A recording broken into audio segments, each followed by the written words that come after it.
Okay guys, good evening, it's the Wiltshire Rider here, just riding towards Bristol, and the reason for this little short video is that I quite often get people who are new to riding asking me, how do they ride in the dark, how can you see more in the dark? And I don't think it's necessarily the fact that you see obviously more in the dark, because you just can't, but I think what they mean is when cars are coming towards you and the headlamps, how do you stop that dazzle? And for me, part of my history is a driving agency standards motorcycle instructor and a car driving instructor, and the best way or one of the best ways, you can obviously get tinted glasses, like yellow tinted glasses, which help with the glare from the headlights. They tend to dumb it down a bit, but one of the problems on a bike, especially in the rain, is obviously steaming up. So one of the most simple techniques to do is, if you find a car, especially now cars have got these ultra bright LED lights and stuff and plasma lights, is just to turn your eyes towards the curb. So for instance, we've got this bus coming towards us, so just turn your eyes slightly towards the curb. You can still see straight on with your peripheral vision, and if need be, the most simple trick is just to slow down a bit, watch the curb, and then look up again. When you think how long it takes a car to get past you from the other direction, it's a couple of seconds at most. So just have a quick glance at the curb. If you feel the need, look up again and look back down at the curb. And I don't mean stare at the curb 100%, just glance that way, and that does help take the dazzle away. It's one of the things we used to teach. And if you don't like looking at the curb, maybe look at the hedge line, the pavement. Just slightly divert your eyes from the glare. The trouble is, sometimes it can be literally like a rabbit in the headlights. With strong headlights, you tend to stare at them and then realise you're staring at them all within like a split second or so. So yeah, now as the lights dim, the lights seem to be getting very, very bright. So I'm just averting my gaze. So I'm just looking at the curb or the hedgerow just for a couple of seconds. Not even that sometimes. It's usually though when you're going through dark lanes and there's no street lamps, that's when you find the lights dazzle, or like that van where the headlamps are quite high. So just work on different techniques. Sometimes you can sort of look past the vehicle in front of you and just sort of, again, take your eyes away from that main glare.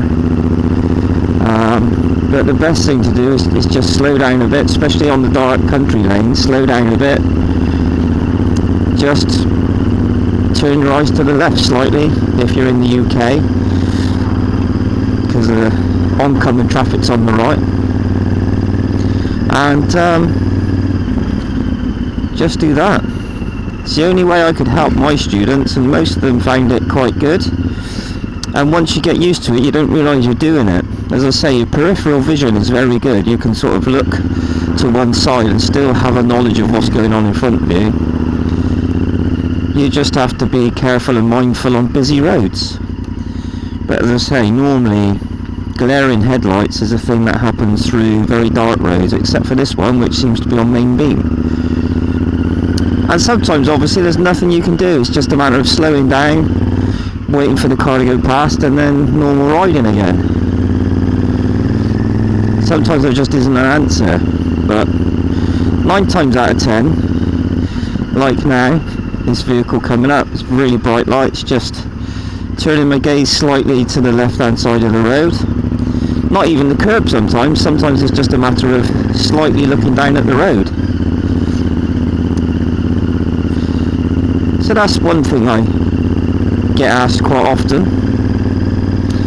The other thing is about distance, the car in front as a beginner rider.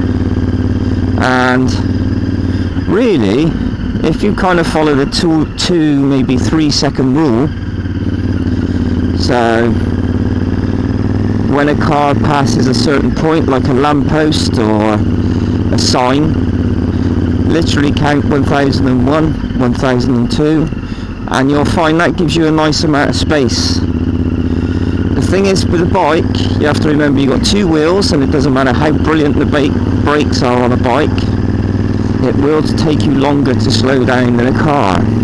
Car's got 4 tyres on the road, 4 sets of brakes. Sorry, 4 sets of brakes, 2 sets of brakes.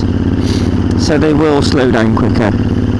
And obviously, you have to allow for weather conditions, wet leaves, damp roads, ice, and you have to allow for all that kind of thing.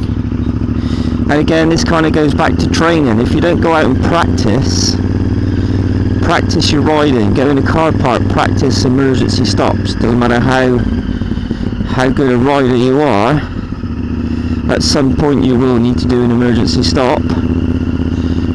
And if you've never practiced one, the chances are you'll just grab a handful of brake, either on a corner or even on a straight road, doesn't matter. You'll just grab a handful of brake and find that the bike reacts completely differently to what you were expecting. So sometimes it's good just to get out in a car park or a quiet road on a Sunday and just practice your emergency stops now and again. Because it doesn't matter how alert you are, how good you are, your skills will be tested time and time again, especially if you ride a lot, such as myself. Now, where can I park?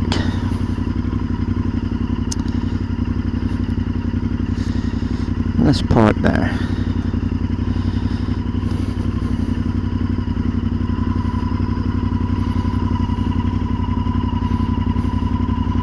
What did we used to do before we had sat nav?